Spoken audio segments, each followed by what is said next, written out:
Okay guys, Assalamualaikum dan selamat sejahtera. Aku buat video ni sebab apa tau? Ingat tak PMS dia buat sidang media dalam kapal terbang?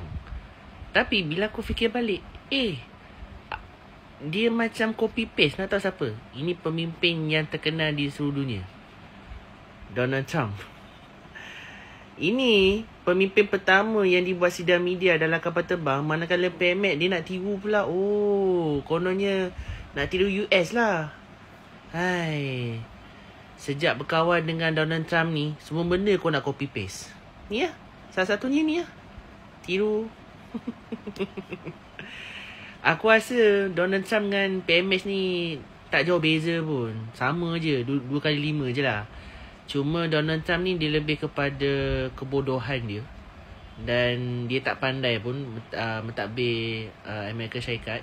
Dan kalau kita tengok dekat, setiap Presiden Amerika Syarikat, kalau dekat meja Oval Office, dia penuh dengan kertas-kertas menunjukkan bahawa dia buat kerja.